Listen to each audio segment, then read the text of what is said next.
तो हेलो मेरे दोस्तों, मैं आपके लिए लेटर फ्रॉम केस के बाद से रिलेटेड एक और वीडियो लेके आशा करता हूँ वीडियो को पसंद आई हो। पसंद आए तो वीडियो को लाइक करना, कमेंट करना, बात ही सब्सक्राइब की वीडियो अच्छी लगे तभी सब्सक्राइब करना। तो स्टार्ट करते हैं वीडियो बिना किसी टाइम गवाए। लेटर फ्रॉम केस के बाजी चैप्टर 19। चैप्टर की स्टार्टिंग होती है और हमें स्टार्टिंग में दिखाया जाता है कि भाई बाजी लेटा हुआ होता है क्योंकि उसके सर पे भाई रोड मार दी जाती है भाई कोजरी के थ्रू। और फाइनली सातों आगे का खड़ा होता है और भाई साहब सामने खड़ा होता है चीफ हुई, जहाँ पे टोक्यो मांझी गैंग के सारे बंदे भाई साहब पीछे पड़े होते हैं, सारे नॉकआउट हो चुके होते हैं और बहुत गंदी हालत में होते हैं टोक्यो मांझी गैंग।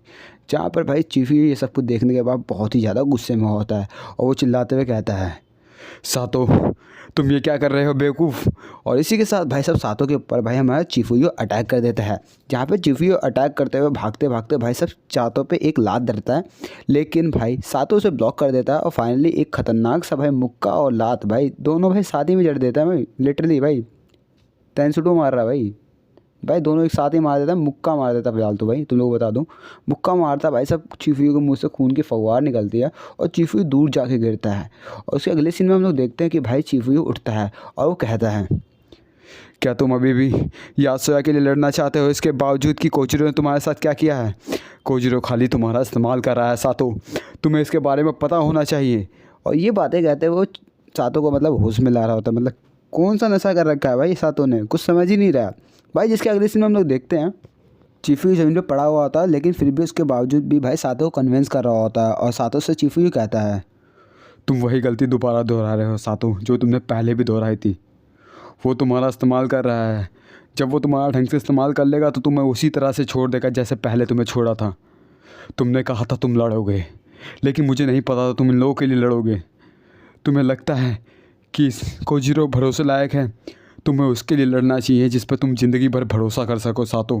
और यही कहते हुए भाई साहब फिर से भाई हमारे भाई सातों पे अटैक कर देता है और भाई उसी तरह से भाई सातों भी खतरनाक सी भाई किक जड़ देता है चीफू पर, जहाँ पे चीफू भाई साहब बहुत ही गंदी तरह से नीचे गिरता है। और सातों कहता है, मैं कोजिरो के साथ पूरी दुनिया कॉन्कर करूँगा, इसके अलावा मुझे कुछ नहीं पता। मैं बस यही जानता हूँ कि कोजिरो के लिए मुझे कुछ करना है। और भाई साहब ये कहते हुए भाई साहब सातों भाई हमारे चीफू के सामने खड़ा हुआ होता है। और भाई जाहिर सी बात है भाई एक बंदा तो हमेशा स्माइल ही करेगा भाई कोजिरो, उसके खड़े पीछे पीछे खड़े होकर भाई साहब कोजिरो भी स्माइल कर रहा होता है। चीफू की तरफ भाई साहब सातों दोबारा देखते हुए कहता है, अपनी शक्ल देखो और अपने दोस्तों की शक्ल देखो, तुम लोग अब लड़ने के लायक नहीं हो बेवकूफ़ों, तो हार मान लो। और हम लोग को दिखाया जाता है कि भाई किस कदर से भाई साहब यासोया वाले भाई टोक्यो मांझी वालों को पेल रहे होते हैं। और अगले सीन में हम लोग देखते हैं कि भाई चीफू जो होता है भाई साहब वो ज़मीन पे होता है और सातों कहता है उन लोगों से, तुम लोग हार गए हो चीफू, तो घर जाओ, ये तुम्हारी बस की लड़ाई नहीं है। और अगले सीन में हम लोग देखते हैं भाई क्या कुछ ऐसा कि भाई कहा जा सकता है भाई ताकि मिच्ची का भूत भाई साहब आजकल भाई चीफू के अंदर सवार है, जहाँ पे चीफू दोबारा उठ जाता है और भागते भागते भाई सातों के ऊपर सीधे अटैक कर देता है। सातों भाई जा रहा होता है, उसको लगता है कि भाई चीफू अब सो चुका है, लेकिन चीफू भाई खतरनाक सा पंच जड़ देता है भाई सातों के मुंह पे, जहाँ पे दोबारा वो लात जड़ देता है भाई, घुटना दे देता है भाई, गोड्डे मार रहा होता है। और भाई साहब एक और हमला करने वाला ये होता है कि सातों पीछे हट जाता है और सातों उससे कहता है, तुम अभी भी लड़ना चाहते हो चीफू, मैं तुम्हें कम आंक रहा था, साथ ही साथ बाजी को जो कि अब उठने वाला है। और ये सुनने के बाद भाई चीफू जैसे ही पीछे देखता है तो भाई उसको दिखता है कि भाई बाजी तो दोबारा लेटा हुआ है यार, क्यों झूठ बोल रहा है बंदा। और जैसे वो आगे देखता है वहाँ पर भाई सातों भागते भागते आता है और एक खतरनाक सा मुक्का जड़ देता है भाई चीफू के मुँह पे, जिसके भाई चीफू के मुँह से खून निकल रहा है भाई अनलिमिटेड। भाई म्यूनसिपालिटी का नल बन चुका है चीफू का मुँह, भाई 3 से 4 बार खून निकल चुका है भाई, खून खत्म होने का नाम नहीं ले रहा।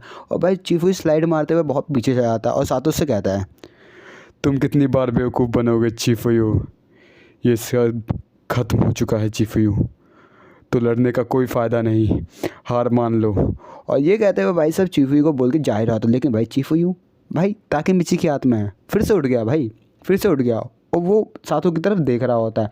जहाँ पे अगले सीन में भाई सातों भाई फिर से अटैक करता है भाई चीफू पर, जहाँ पे भाई खतरनाक सा मुक्का दे देता है भाई सातों चीफू के मुँह पे। और भाई खतरनाक इसलिए कह रहा हूँ कि भाई फाइनली भाई हर मुक्के में खून निकल रहा है भाई चीफू के मुंह से, म्यूनसिपालिटी का नल बना रखा है भाई कतई। जहाँ पे सातों से कहता है, तुम बेकार में ही कोशिश कर रहे हो चिफुयू। अपने आसपास देखो, फर्स्ट डिवीज़न पूरी तरह से ख़त्म हो चुकी है। सिवाय तुम्हारे, तुम ही खाली आखिरी उम्मीद हो। सब हार मान चुके हैं, सब विश्वास तोड़ चुके हैं। तुम्हारे इससे क्या मतलब है? तुम्हें इस चीज़ का एहसास भी है? तुम हार मान लो। तुम्हारे अकेले खड़े होने से कुछ नहीं होने वाला फर्स्ट डिवीज़न का। इसलिए चिफुयू, हार मान लो। और ये कहते हुए भाई चिफुयू को भाई डिमोटिवेट कर ही रहा होता है, लेकिन भाई चिफुयू खड़ा होता है और कहता है मैं अकेला बिल्कुल नहीं हूँ। और ये सुनने के बाद भाई सातों की फट जाती है कहीं ना कहीं। उसको लग रहा होता कि भाई फर्स्ट डिवीज़न के अलावा भाई बहुत डिवीज़न आए होंगे लड़ने के लिए, इसलिए भाई चिफुयू कह रहा है। लेकिन भाई बात ही तो कुछ और होती है। चिफुयू आगे कहता है जिस दिन मुझे ये यूनिफॉर्म मिली, मैंने उस दिन कहा था कि हम दोनों साथ मिलके यासोया को ख़त्म कर सकते हैं हमेशा के लिए।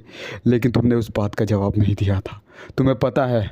और भाई ये बातें सुनने के बाद भाई सातों और भी गुस्सा आ जाता है और भाई सब एक और मुक्का जड़ देता है। भाई सातों चिफुयू के मुंह पे फिर से खून की फौजकारी। भाई क्या ही बोला जाए। और भाई सातों आगे कहता है चुप रहो बेवकूफ़। मुझे तुम बार बार यही की बात क्यों कह रहे हो? मैं तुम्हारा दुश्मन हूँ, ना कि दोस्त। मैं सिर्फ एक गद्दार बनने के लायक हूँ, उससे ज़्यादा कुछ नहीं। और भाई ऐसा कहते हुए भाई सब चिफुयू के ऊपर भाई धड़ाधड़ धड़ाधड़ धड़ाधड़ धड़ाधड़ भाई मुक्के जड़ रहा होता है।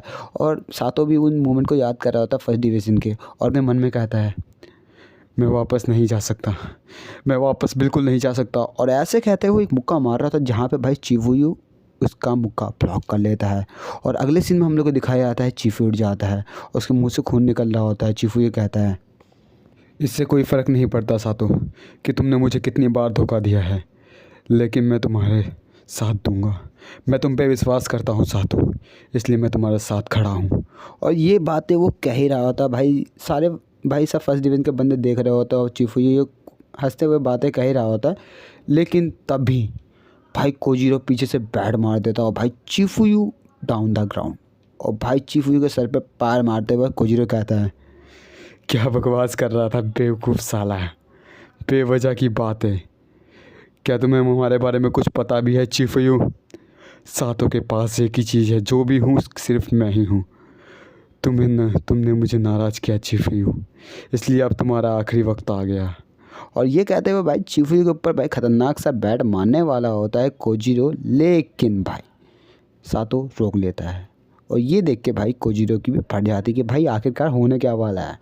तो यार इसी के साथ हम लोग ख़त्म करते हैं लेटर फ्रॉम केस के 22 से रिलेटेड एक और वीडियो ख़त्म। तो आशा करता हूँ यार वीडियो को पसंद आ रही हो, या पसंद आ रही तो कमेंट बॉक्स में बता सकते हो। और भाई वीडियो में कुछ लेट होता है, कुछ जल्दी आ जाती है, तो भाई थोड़ा सब्र रखो, आगे बढ़ जाएंगे। तो बाय बाय, मिलते हैं बिल्कुल नई वीडियो में जो क्योंकि सबसे अलग अलग मस्त। तो बाय बाय।